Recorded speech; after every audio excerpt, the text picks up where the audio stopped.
Vamos ler juntos a uma só voz, são apenas 4 versos. Vamos ler todos juntos? Leiamos. Mas Deus, sendo rico em misericórdia, por causa do grande amor com que nos amou, e estando nós mortos em nossos delitos, nos deu vida juntamente com Cristo. Pela graça sois salvos, e juntamente com Ele nos ressuscitou, e nos fez assentar nos lugares celestiais em Cristo Jesus, para mostrar nos séculos vindouros a suprema riqueza da sua graça, em bondade para conosco em Cristo Jesus. Vamos orar? Senhor Deus, nós te bendizemos nesta hora mais uma vez, Senhor. Te damos graças pela tua palavra, Senhor, que pode ser lida, pode ser livremente explicada. Por isso, Senhor, nós suplicamos a ajuda do Teu Santo Espírito, para que Ele traga entendimento aos nossos corações. Senhor, tira de nós tudo aquilo que não lhe agrada, tudo aquilo que possa concorrer, ó Deus, com a Tua palavra, tudo aquilo, Senhor, que tente tirar de nós a verdade, o ensino, Senhor, produtivo para as nossas vidas. Por isso, Senhor, nós suplicamos a graça do Senhor, e a despeito de nós mesmos, dos nossos pecados, das nossas falhas, das nossas limitações, que o Teu Santo Espírito seja conosco, Senhor. É assim que nós oramos e suplicamos em nome de Jesus. Amém. Irmãos, agora essa semana, novamente Israel foi alvo de ataques, né? E isso suscita exatamente aquela mesma história, né? Aquela ideia que nós conhecemos acerca do Holocausto. Sempre quando a gente vê esses ataques, né, especialmente a Israel, a gente sempre se lembra, então, daquele horror que foi o chamado Holocausto. Um filme muito interessante, na semana passada eu falei sobre um, né, agora eu vou falar sobre outro, mas na semana passada, essa semana, né, me veio então à mente um filme chamado A Lista de Schindler. Eu não sei se você já assistiu ou já conhece esse livro, esse filme, mas fala exatamente sobre aquele holocausto que aconteceu na Segunda Guerra Mundial contra os judeus. E ele conta exatamente essa situação que aconteceu ali. Se você lembra do filme, ou se você não assistiu o filme, você vai perceber exatamente ali o desespero, a falta de esperança, um povo então dominado e escravizado pelos alemães. Então, se você assistiu ou quer assistir o filme A Lista de Schindler, você vai então experimentar esse clima de tensão e de completo desespero daqueles judeus, que olhavam ao redor e certamente não tinham nenhum tipo de esperança visível. Quando nós olhamos então a Escritura, este é o modo então que nós encontramos o homem em pecado. Ele está morto, ele está escravizado e condenado sobre a ira de Deus. Portanto, irmãos, o destino do homem sem Deus é desastroso, é horripilante, mas por outro lado também esse destino ele é justo. Exatamente porque os homens são rebeldes e são desobedientes a Deus. O apóstolo Paulo então vai dizer que esses homens são, por natureza, filhos da ira. Nós vimos na semana passada que o apóstolo Paulo então está falando a respeito dessa situação da humanidade, e ele não tem em mente uma tribo em particular, ele não tem em mente uma época específica, mas ele está descrevendo tudo aquilo que a própria humanidade está debaixo, né? Todos eles estão então debaixo da ira de Deus. Esta então era a nossa situação. Nós vivíamos longe de Deus, nós vivíamos então na vaidade dos nossos pensamentos, nós então éramos guiados pelos padrões, ou seja, pelo curso deste mundo, nós éramos dados ao egoísmo, nós éramos dados ao orgulho, à autoindependência. Além disso, o apóstolo Paulo vai dizer que todos nós éramos instigados por aquilo que ele chama do príncipe da potestade do ar, do espírito que agora atua nos filhos da desobediência. O resumo, então, que nós encontramos aqui em Efésios capítulo 2, os versos de 1 a 3, é que todos nós, sem exceção, nascemos sob a condenação da ira de Deus. Todos nós, nascemos naturalmente inclinados ao pecado. Além disso, irmãos, a Escritura vai mostrar, veja, que nós não tínhamos nenhuma chance de sairmos dessa situação. Nós não tínhamos poder em nós mesmos. Nós não tínhamos uma solução à nossa mão. Exatamente porque todos nós estávamos nessa situação, mortos, escravizados e condenados sobre a ira de Deus. Se nós então simplesmente lêssemos os 3 primeiros versos do capítulo 2, certamente, irmãos, todos nós entraríamos em completo desespero, porque nós não veríamos nenhum tipo de esperança para a nossa condição pecaminosa. Mas a Escritura, ela traz esperança para nós. Ela fala, então, daquilo que nós não podíamos fazer. Ela menciona, então, qual é a fonte da nossa salvação. Ela descreve, então, de maneira gloriosa, o que seria, então, a nossa regeneração e a nossa vida, então, na glória eterna. Em outras palavras, embora nós merecíamos o justo juízo de Deus, a Escritura, então, vai mostrar para nós que nós recebemos misericórdia, que nós recebemos graça, que nós recebemos bondade e que nós recebemos o amor de Deus. Portanto, irmãos, quando nós olhamos para esses versos 4 a 7, nós precisamos, então, olhá-lo exatamente nesse contraste que o apóstolo Paulo deseja mencionar aqui para nós.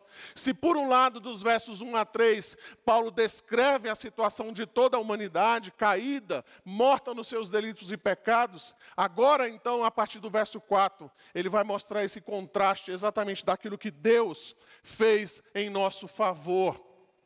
Se por um lado nós estávamos mortos em nossos delitos e pecados, agora o apóstolo Paulo vai dizer que nós fomos ressuscitados e que nós assentamos juntamente com Cristo nos lugares celestiais. Então, para que a gente tenha uma compreensão clara do que o apóstolo Paulo deseja mencionar aqui para nós, os versos 4 e 7, a gente pode então dividir esse texto aí em 4 partes. Então, as seguintes perguntas, né? Primeiro, quem fez, né, esse contraste, ou seja, quem trouxe essa esperança, por que fez, o que fez e para que fez. A gente vai dar uma olhadinha em cada um desses pontos aí. Então, primeiramente, quem fez? Uma vez, então, que nós estávamos mortos em nossos delitos e pecados, nós precisamos ser ressuscitados. Nós não precisávamos simplesmente de uma ajuda, irmãos. Nós precisávamos exatamente de um verdadeiro socorro, para que nós pudéssemos ser tirados, arrancados do nosso estado de miséria. É isso, então, que o apóstolo Paulo vai introduzir no verso de número 4. Ele vai dizer, mas Deus... Lembra que eu mencionei na semana passada de que os versos 1 a 3 não existe nenhuma menção a respeito de Deus? Apesar então de o texto começar no verso 1, ele vos deu vida. Eu disse então para os irmãos na semana passada que essa expressão não existe no original. Exatamente porque o apóstolo Paulo pretende fazer esse contraste, mostrando então para nós quem é a pessoa, quem foi que interviu na nossa miséria. Aqui então no verso 4 ele vai dizer que essa pessoa então é Deus. Ele é o autor soberano da nossa salvação. Paulo diz então que Deus predestina, Ele escolhe aqueles que serão salvos. Deus toma então a iniciativa da nossa salvação. Ele é descrito pelo apóstolo Paulo como Deus, o nosso Pai, e do Senhor Jesus Cristo, no capítulo 1, verso 2. Ele é dito que Ele é o Pai da glória, no verso de número 17. E pelo contexto da passagem que nós acabamos de ler, nós vamos perceber então que este Deus é o Deus da nossa salvação. Então notem, irmãos, que o apóstolo Paulo então deixa isso bem claro, de que Deus então é o autor da nossa salvação. É interessante, se você depois quiser dar uma olhadinha nos Salmos, você vai ver que muitas vezes os Salmos trazem essa linguagem de Deus como a nossa salvação. Por exemplo, se você der uma olhadinha no Salmo 79, o verso de número 9, e também o Salmo 85, o verso de número 4, você vai encontrar no Salmo 79, o verso 9, o seguinte: assiste-nos, ó Deus e Salvador nosso, pela glória do teu nome, livra-nos e perdoa-nos os pecados, por amor do teu nome. o capítulo 85, verso 4 dos Salmos diz: restabelece-nos, ó Deus da nossa salvação, retira sobre nós a tua ira. Então notem, irmãos, que Deus então é essa pessoa, que mesmo nós, mortos em nossos delitos e pecados, escravizados e condenados, Deus age em nosso favor. Então notem essa expressão, mas Deus, ela faz exatamente esse contraste com a necessidade e a pecaminosidade do homem. Ela vai de encontro a tal necessidade e pecaminosidade. Disto então surge o amor de Deus e a ação que procede à sua compaixão. Falando de maneira mais teológica, é aquilo que os teólogos chamam de salvação monergista. Ou seja, Deus age em favor de nós. Uma vez que nós não podemos contribuir com a nossa salvação, uma vez que nós não temos essa energia, então, para poder ajudar na nossa salvação, daí o termo, monoergos, ou seja, uma energia única. Essa energia única, então, vem do próprio Deus, que age, então, em favor de nós mortos e nos ressuscita, então, do nosso estado. Veja, então, irmãos, para nós resumirmos esse ponto, Deus agiu em nosso favor. A segunda coisa, então, que o apóstolo Paulo vai mencionar aqui, é por que Deus fez. Então, antes de nós mencionarmos o que Deus fez, nós devemos então perguntar por que Ele fez isso. Ou seja, o que motivou Deus a intervir em favor dos pecadores? Por que Deus socorreu algum desses filhos da desobediência? Percebam aqui mais uma vez que o apóstolo Paulo, ele deseja deixar isso bem claro para nós. Para que a gente entenda os motivos, a causa, o que de fato moveu Deus em nosso favor.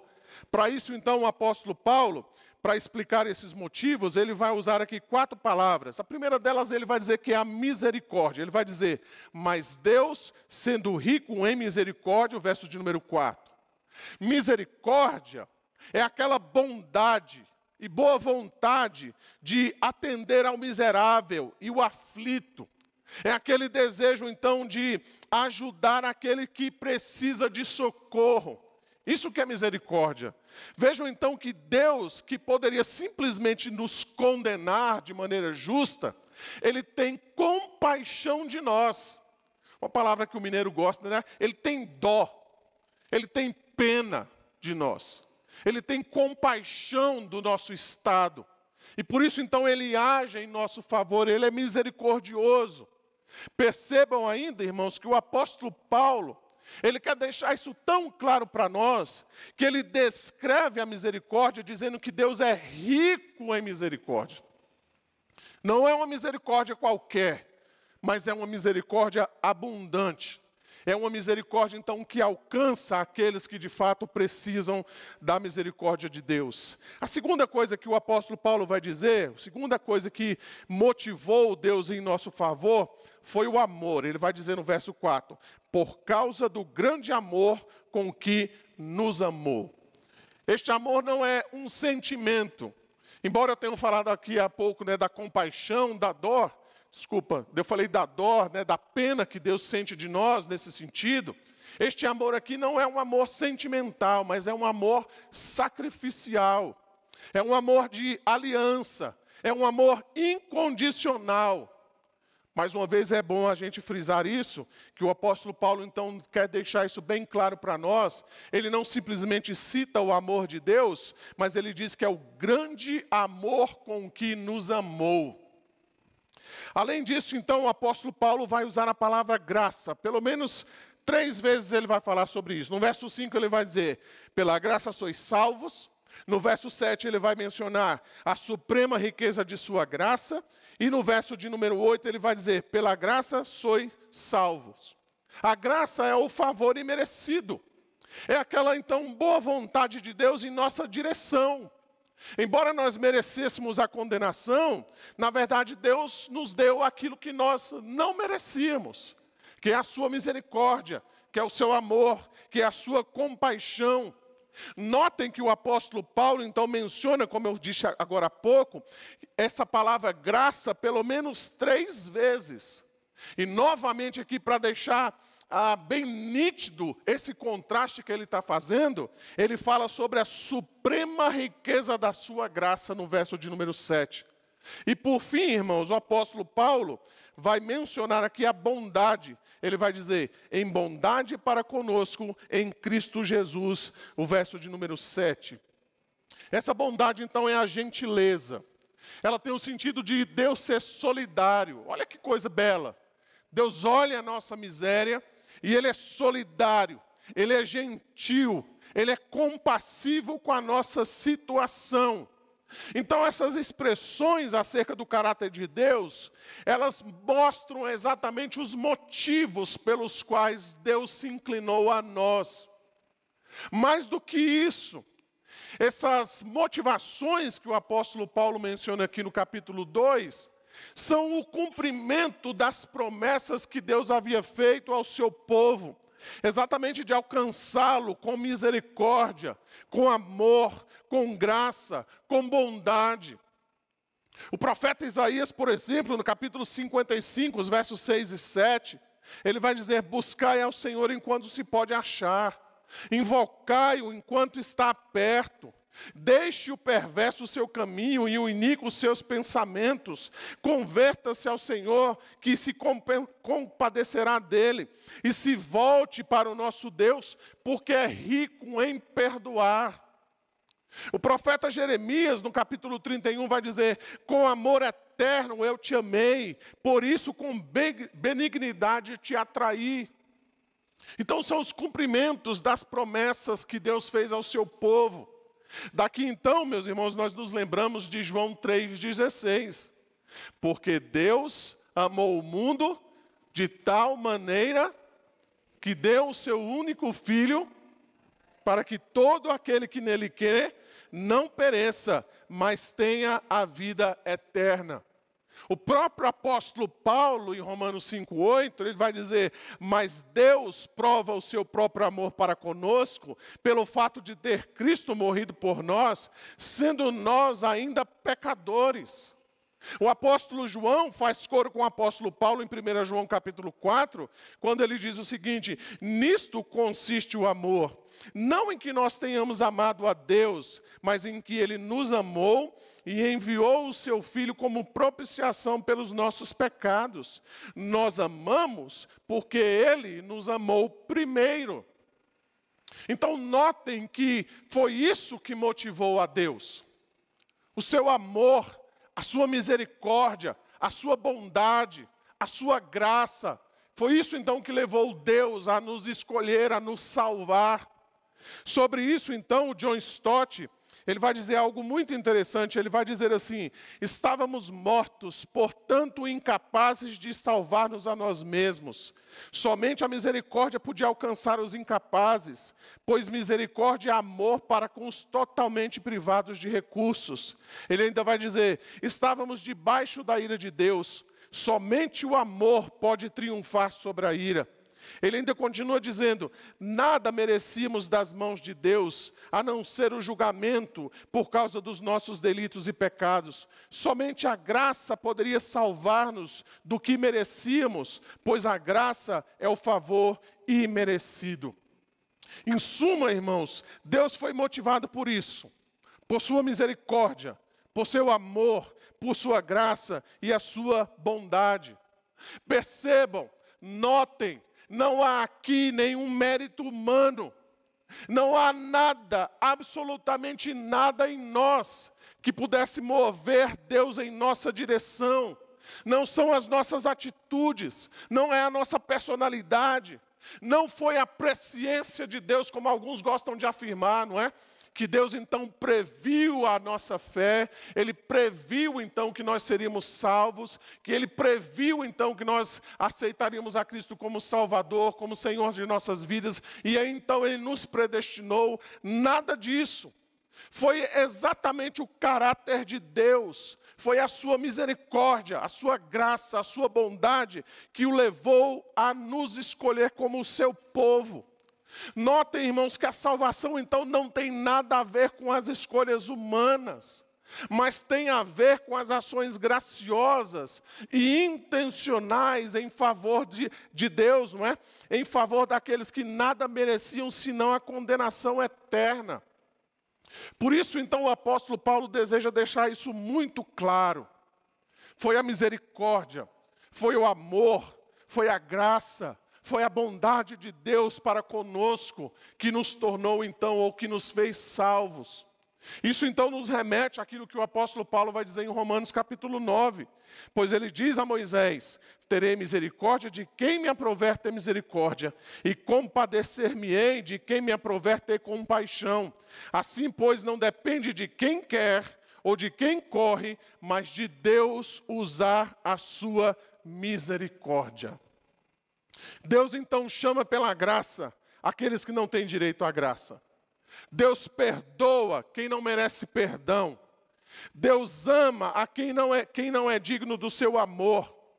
Dito de outro modo, irmãos, a salvação é o amor que foi derramado amplamente em nossos corações. É o seu próprio amor para conosco. É o amor do qual ninguém e nada poderá nos separar, como nós acabamos de cantar.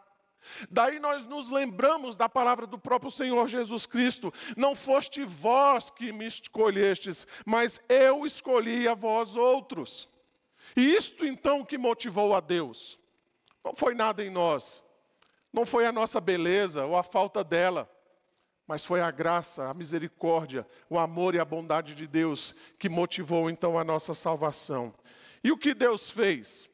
Uma vez então que nós compreendemos aquilo que motivou Deus, o que exatamente Deus fez conosco? De modo bem resumido, nós podemos dizer então que Deus nos salvou. É isso que ele diz aí nos versos 5 e 8. Ele diz: estando nós mortos em nossos delitos, nos deu vida juntamente com Cristo. Pela graça sois salvos. O verso de número 8 nós encontramos: porque pela graça sois salvos mediante a fé, e isso não vem de vós, é dom de Deus. Olha que coisa interessante o apóstolo Paulo apresenta aqui para nós.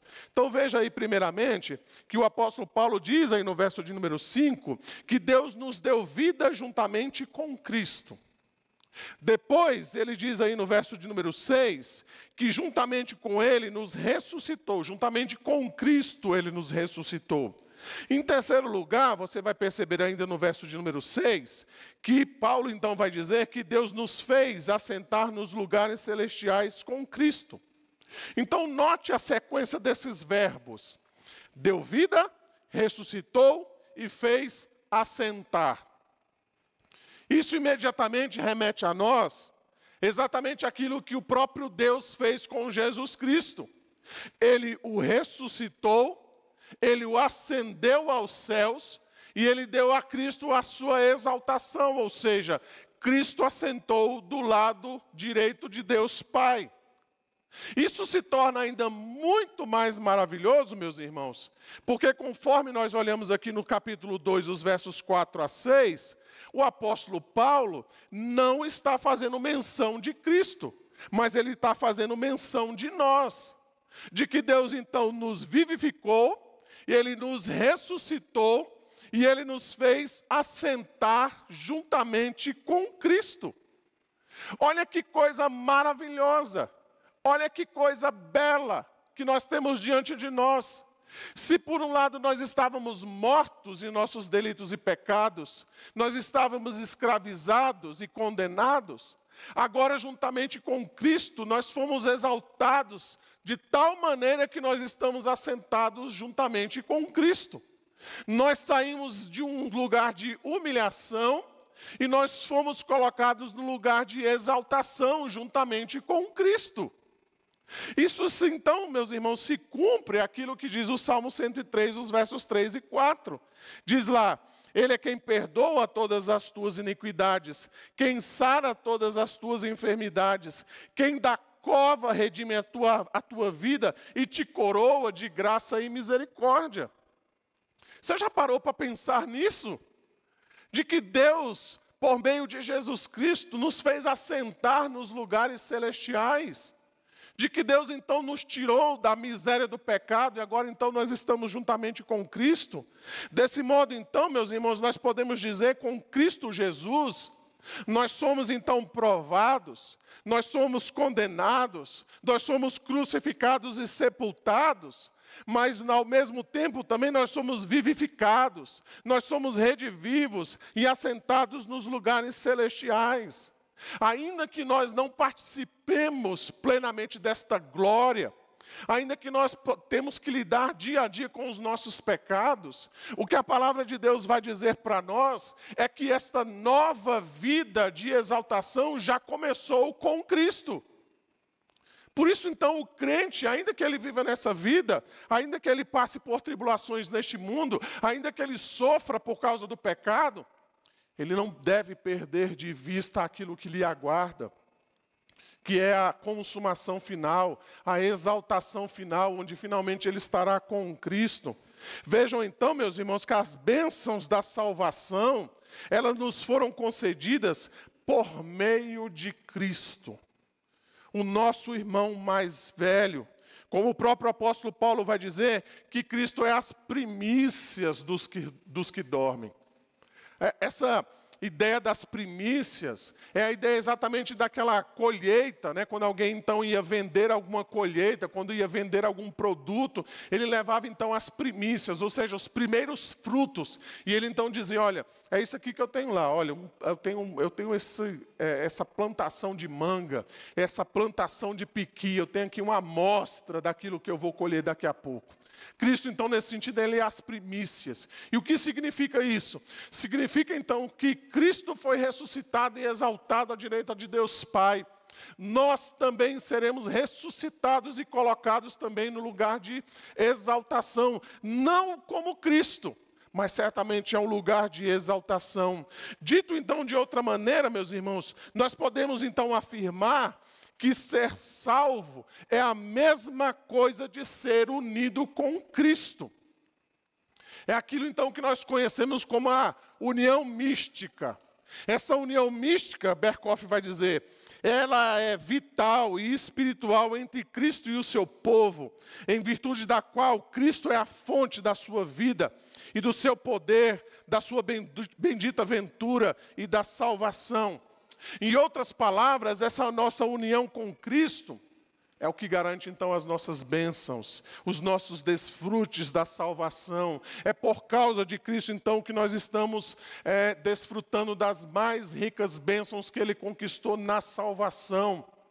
A Bíblia vai trazer diversas metáforas para explicar isso. Você vai encontrar, por exemplo, Cristo é a videira verdadeira e nós os ramos, lá em João 15. Você vai encontrar, por exemplo, Cristo como sendo o alicerce e nós o edifício. Você vai encontrar aquela metáfora bem conhecida de que Cristo então é o esposo e nós, a igreja, somos a esposa. Ele é a cabeça e nós somos o corpo. Tudo isso então, irmãos, revela que nós estamos unidos com Cristo. E tudo aquilo que diz respeito à cabeça, diz respeito então ao seu povo. Este é o ensino que o apóstolo Paulo vai mencionar lá em Romanos capítulo 6, os versos 5 a 8 e também os versos 11 a 12. Eu queria que os irmãos abrissem lá comigo, por favor. Romanos capítulo 6, os versos 5 e 8 e também os versos 11 e 12.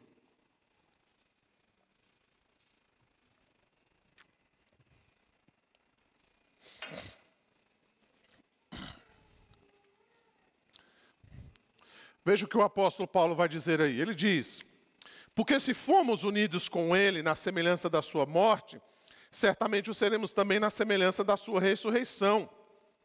Sabendo isto, que foi crucificado com ele o nosso velho homem, para que o corpo do pecado seja destruído, e não sirvamos o pecado como escravos, porquanto quem morreu está justificado do pecado. Ora, se já morremos com Cristo, cremos que também com Ele viveremos. Veja os versos 11 e 12, ele vai dizer, assim também vós, considerai-vos mortos para o pecado, mas vivos para Deus em Cristo Jesus. Não reine, portanto, o pecado em vosso corpo mortal, de maneira que obedeçais às suas paixões. Portanto, então nós podemos resumir que essa conversa, então, da nossa identificação, é o testemunho de uma experiência viva, de que Cristo nos deu, por um lado, uma vida nova, por outro, então, uma vida de vitória. Nós estávamos mortos, mas fomos tornados espiritualmente vivos e alertas. Estávamos em cativeiro, mas agora nós fomos entronizados. Logo, meus irmãos, ser salvo não se resume apenas ao perdão dos nossos pecados e à esperança da vida eterna, mas trata-se de uma união com Cristo, em semelhança da sua morte e da sua ressurreição. Trata-se de uma vida nova que começa aqui e agora, mas que vai atingir a sua plenitude na consumação dos séculos. Foi isso então que Deus fez. Ele nos salvou, Ele nos uniu com Cristo Jesus, o nosso Salvador. E finalmente, meus irmãos, a última pergunta então a ser respondida: para que Deus nos salvou? Ou seja, quais os objetivos, quais os propósitos pelos quais Deus nos salvou? Paulo vai dizer isso então no verso de número 7. Para mostrar nos séculos vindouros a suprema riqueza da sua graça em bondade para conosco em Cristo Jesus. Então percebam que a salvação, ela vai bem mais além do que nós mesmos. Motivo então principal da nossa salvação é a glória de Deus. Não te chama a atenção o fato, então, de que muitas pessoas acusam a doutrina da eleição como sendo algo injusto da parte de Deus? O fato de que algumas pessoas acusam Deus de escolher alguns pecadores entre os demais, dizendo, então, que Deus é injusto, que Deus não deveria fazer dessa forma. Mas notem, irmãos, que esse texto mostra para nós exatamente o contrário. Deus não está sendo justo em aplicar em alguns aquilo que eles de fato mereciam. Mas Deus está sendo misericordioso, gracioso, bondoso, cheio de amor e misericórdia, em salvar desta massa caída algum dentre eles que estavam na mesma condição, destinados então no mesmo curso de vida, na mesma condenação eterna. Mas Deus então salva esses indivíduos, e Ele vai mostrar nos tempos vindouros exatamente a sua suprema riqueza da sua graça, em bondade para conosco em Cristo Jesus. Notem então que esta suprema riqueza da sua graça e bondade não deve ser vista à parte do próprio sacrifício de Jesus Cristo. Portanto, meus irmãos, olha que coisa bela, que coisa maravilhosa. Nós seremos eternamente lembrados de que nós fomos salvos exatamente por causa dessa suprema riqueza da sua graça em bondade para conosco em Cristo Jesus. Nós passaremos a eternidade nos lembrando disso, de que nós só estamos no céu porque Deus foi gracioso. Logo, irmãos, a eleição ou a obra da salvação é uma obra da graça. Nós não devemos ter outro pensamento que não seja esse. Deus nos salvou de maneira graciosa. Se você de repente tem outro pensamento, ou se você pensa diferente a respeito disso, certamente você deve então rever esses seus pensamentos, porque fora então da obra da graça, nada passa de ser, nada mais é do que pretensão humana, algo que é nosso, tentando então nos justificar diante de Deus. Mas a obra da salvação, meus irmãos, é uma obra da graça. Um estudioso das Escrituras, ele vai dizer algo muito belo. Ele vai dizer o seguinte: os redimidos serão exibidos como um monumento da maravilhosa graça de nosso amorável Senhor, que nos resgatou do poço de destruição e nos elevou às alturas da bem-aventurança celestial, e efetuou tudo por um preço tal, arrancado de si mesmo, que não poupou ao seu próprio Filho, e de uma forma tal que nem sequer um dos seus atributos, nem ainda a sua injustiça, foi encoberto. O que esse autor está dizendo em resumo é que nós seremos então este prêmio. Nós seremos então estes monumentos da graça de Deus, que arrancou de si mesmo o seu próprio Filho e deu a nós, para que ele então fosse morto em nosso lugar. Por isso, meus irmãos, nós não devemos nos preocupar quem são os eleitos, mas agradecer a Deus por sua misericórdia, por sua graça, pelo fato então de que ele nos alcançou. Deixe as outras coisas com Deus. Deus sabe quem são o seu povo, Deus sabe quem são os verdadeiros crentes. Quanto a nós, cabe então nós agradecermos, louvarmos a Deus por sua misericórdia em nosso favor. Deus então, meus irmãos, é o agente da nossa salvação. Ele fez isso por misericórdia. Ele fez isso então por amor, por graça e bondade. O seu objetivo último é a sua própria glória, revelando então a todos a riqueza da sua suprema graça para conosco. Logo, meus irmãos, a salvação não tem nada a ver conosco diretamente. A salvação tem a ver com Deus, com a sua pessoa, com a sua glória, com o seu Filho Jesus Cristo. Tem a ver com os atributos de Deus, tem a ver com a glória de Deus. Mortos, escravizados e condenados, nada mais merecíamos que a justa condenação, mas Deus nos salvou. Por isso, meus irmãos, quando nós pensamos em desfalecer o nosso coração diante das dificuldades, diante das tribulações, nós podemos então pensar que eu sei em quem tenho crido, como diz o apóstolo Paulo, e estou bem certo de que Ele é poderoso para guardar o meu depósito até aquele dia. Deus então está ao nosso lado, Deus é favorável ao seu povo, Deus é favorável a nós, por meio da sua graça e por meio da sua misericórdia. Que lições práticas então nós podemos aprender com essas verdades? O que é que nós então devemos levar para a nossa semana, diante então daquilo que foi dito até agora? Primeiramente então, meus irmãos, eu penso que essas verdades deveriam nos humilhar. Elas deveriam nos humilhar. Quando eu compreendo de maneira clara qual era o meu estado sem Deus e como eu fui alcançado de modo gracioso, de modo misericordioso, a minha atitude primeira, principal, deveria ser a humildade. Não é à toa, meus irmãos, que nós muitas vezes somos acusados de soberba, nós os reformados, os mesmos que defendem esta doutrina da graça. Exatamente, nós somos tidos como soberbos, porque muitas vezes nós, primeiramente, denegrimos, a teologia dos outros. Dizemos, essa sua teologia não vale absolutamente nada. A minha teologia é que é a teologia certa. E aí nós não temos nenhum tipo de paciência para explicar às pessoas a respeito, então, das doutrinas da graça. Então nós somos tidos, muitas vezes, como pessoas soberbas. E não é sem razão que isso acontece. Basta você dar uma olhadinha lá nas redes sociais. Você vai ver lá, muitas vezes, pastores, membros de igreja, que se dizem reformados e denegrindo as pessoas exatamente porque algumas pessoas pensam diferente delas. Mas embora a gente defenda essa doutrina, então, da salvação pela graça, o que nós temos muitas vezes, irmãos, é atitudes de orgulho e de prepotência. É difícil entender como é que pessoas, então, que dizem ser salvas pela graça, não estão prontas a perdoar, não estão prontas a andar mais uma milha.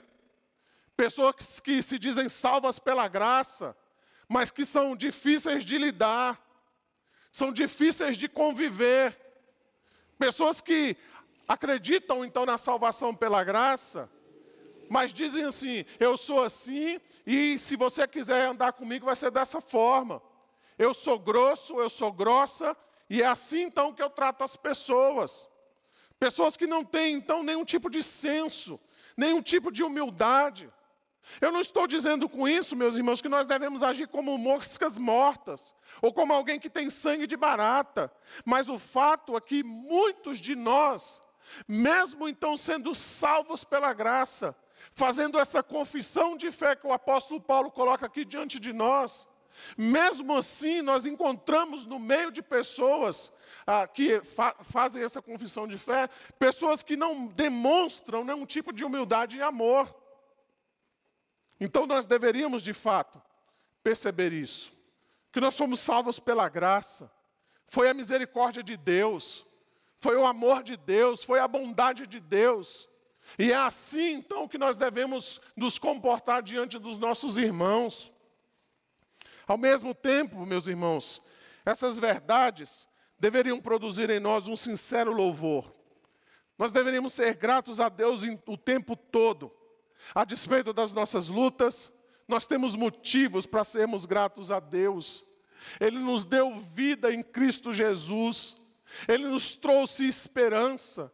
Ele nos livrou da escravidão do pecado. Lembre-se dos seus familiares. Lembre dos seus amigos da infância. Pessoas que você conheceu lá atrás.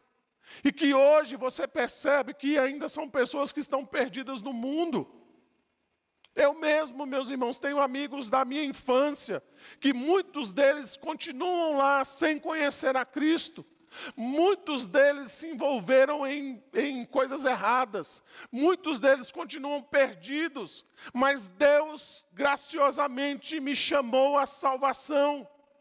E certamente cada um de nós aqui podemos nos lembrar dos nossos familiares, desses nossos amigos. Que diferença nós tínhamos deles? Nenhuma, irmãos. Nós éramos tão pecadores como eles.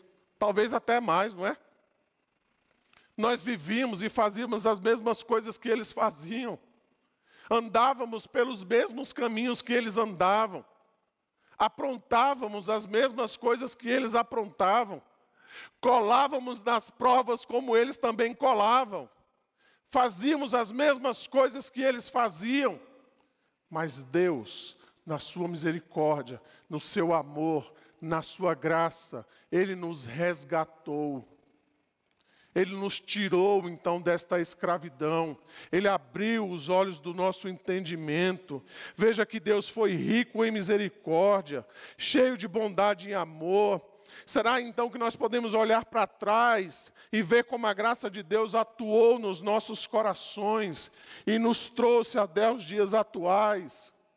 Por isso, irmãos, que momentos como esse no culto deveriam, então, ser momentos de alegria, de gratidão.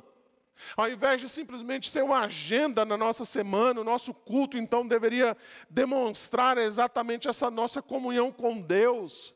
A nossa resposta à palavra de Deus deve ser essa imagem vívida do nosso compromisso com Cristo. E, finalmente, meus irmãos, esse texto nos ensina que Cristo é a única esperança para o homem caído.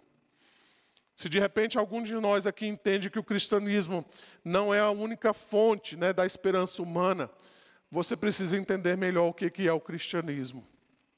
Consequentemente, meus irmãos, nós podemos muitas vezes confundir a fonte da nossa esperança ao procurarmos algo em nós mesmos, ou procurarmos algo no governo, ou procurarmos algum tipo de meio humano, ou procurarmos alguma coisa fora de Cristo.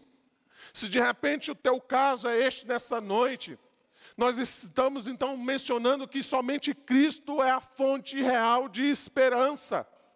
Somente Ele então pode trazer salvação ao homem perdido. Por isso então o apóstolo Paulo deixa claro aqui para nós, esta esperança não vem de nós. Essa esperança não é de algo que você e eu fizemos. Esta esperança é algo que eu e você não merecíamos. Ela vem então do próprio Senhor Jesus Cristo. Ela vem então deste Deus bondoso e gracioso, que estendeu a nós a sua misericórdia. E Ele fez isso por meio de Jesus, o nosso Salvador. Ele deu a sua vida por nós. Ele assumiu os nossos pecados. Ele derramou o seu sangue, Ele deu o seu corpo para sofrer em nosso lugar. Por isso, meus irmãos, demos graças a Deus por sua misericórdia, por seu amor, por sua graça e a sua bondade. Deus tem demonstrado essas coisas em todo o processo da nossa salvação, nos guiando, nos livrando do mal, nos dando sustento, o sustento necessário, nos conduzindo a cada dia ao arrependimento. Lembra do filme que eu mencionei no início do nosso culto, desse sermão? A Lista de Schindler.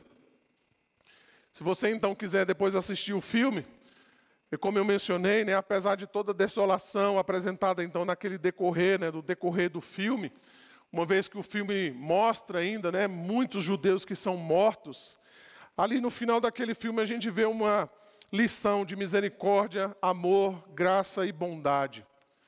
Um homem então chamado Oskar Schindler, daí é o nome do filme, né, A Lista de Schindler, ele consegue então, através dos seus próprios recursos, salvar alguns daqueles judeus que estão desesperados. E eu vou ter que dar um spoiler aqui, né, do filme, mas ele então leva aqueles judeus para trabalhar numa fábrica que ele possuía. Os judeus não sabiam fazer absolutamente nada, mas foram levados para aquela fábrica, para que eles pudessem então ser salvos daquele extermínio. E o filme então termina com esse desfecho emocionante, quando nós vemos tantos quantos judeus foram salvos da morte por causa da atitude deste homem. Inclusive ele chega a se lamentar por não ter mais dinheiro para comprar mais judeus, para que aqueles judeus então fossem salvos.